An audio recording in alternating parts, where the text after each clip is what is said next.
In this AlignMix how-to video, you will learn how to create an alignment index.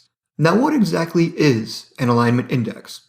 The index is a measure that you create within the AlignMix software that combines all the factors of the data sets that you've imported into AlignMix. So you can't create an alignment index if you haven't imported any data.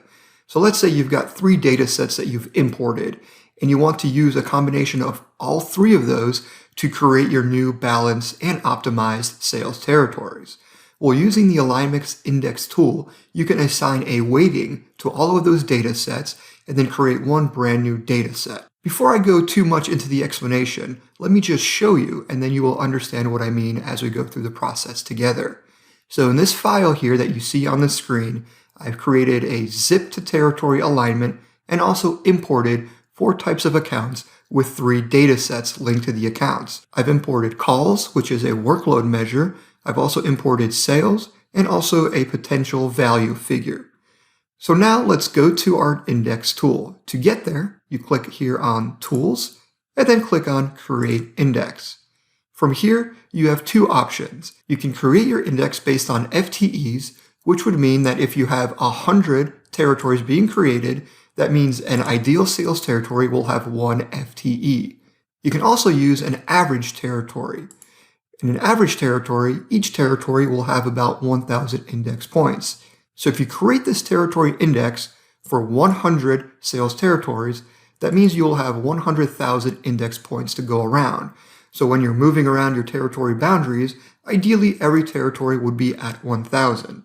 So these are the 2 ways that you can create your sales territories, either at the FTE level or at an average territory number. For this example, I will use the average number of 1,000. So now let's click Next to move on to the next step. Here you will see on the left-hand side the names of the data sets that have been imported into this file, and also a summary of that data showing your minimum, mean, and maximums. This is especially useful at kind of ring fencing low numbers and too high numbers. For example, we don't want negative index points to appear on the map, so I'm going to constrain the sales at 0 by typing in 0 here. You can also constrain numbers at the max level. Let's say you've imported some warehouse or distributor data, and that's skewing your numbers here. So we can constrain that data here at the upper end also. So instead of having 2.5 million, I will make it 2 million, like so. Now it's time to assign our weights for our data sets. For sales, I'm going to put in 10%. For potential value, I'll put in 30%. And for calls, which is our workload measure, I'm going to put 60%. You can also use drive time as part of your calculation. But if you do that, you have to allocate some of your 100% to the drive time. And the drive time here is calculated by the distance between the center of one zip code and the center of the next zip code.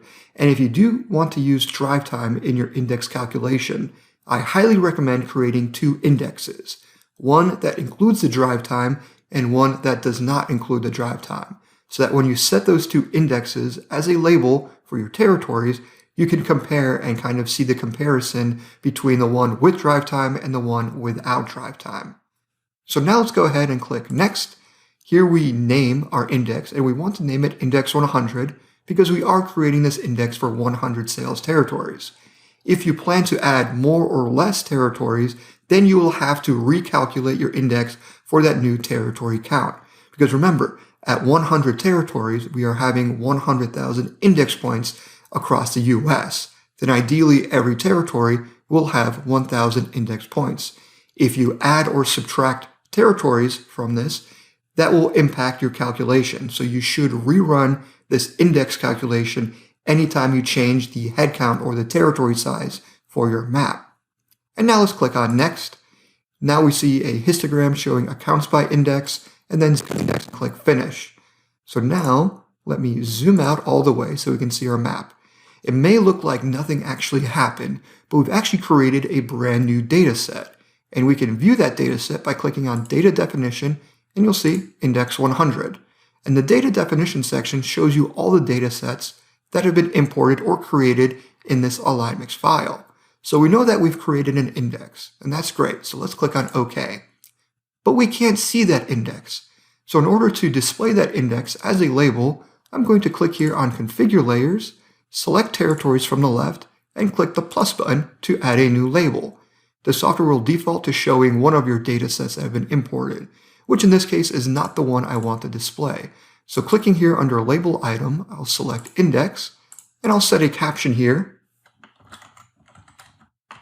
That'll show Index, and let's change the color so that it's red. And click OK, and then OK again. So now on each territory, we have two labels. The first label in blue is the territory ID. The second label in red is the territory index. As I mentioned earlier, an ideal territory index will be at about 1,000 index points. And right away, you'll see that some of these indexes are above and below that threshold. But it is a bit difficult to see those labels because we have so many accounts. So let's click here on Layers and turn off the accounts from view. Remember, the accounts have not been deleted, they've just been hidden from view in the map.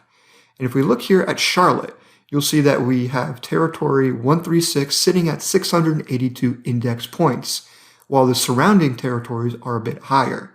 And remember, I mentioned that an ideal territory will be at about 1,000 index points. And we typically allow 15% plus or minus around that range. So ideally, we would want 850 to 1150. So now using the index as our balancing factor, we can adjust our boundaries. And you can see territory 131 is too high and 136 is too low. So you would want to move your cursor here using the touch align tool to shift the index from one territory to another. And that's how you would start balancing your territories based on index. And there you go. You've just created a sales territory index. The following video will show you how to balance all of your territories based on the index that we just created.